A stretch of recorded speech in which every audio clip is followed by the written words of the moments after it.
आगामी निवडणुका महायुती एकत्र लढणार असल्याचं भाजपचे प्रदेश अध्यक्ष रवींद्र चव्हाणांनी म्हटलं। तर मुंबई महापालिकेसह सर्व स्थानिक स्वराज्य संस्थांमध्ये महायुतीचाच महापौर होणार असल्याचा विश्वासही त्यांनी व्यक्त केलेला आहे।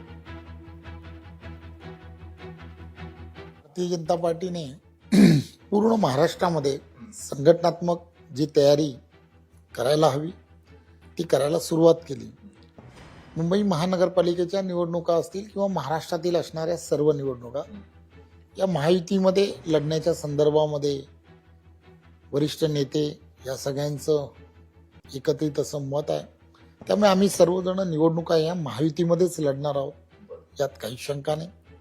त्यामुळे तयारी करणं निवडणुकीची हे फार गरजेचं आहे आणि आपल्याला माहीत आहे 100% सर्व स्थानिक स्वराज्य संस्थांमध्ये महायुतीचाच महापौर होईल, यात काही शंका नाही।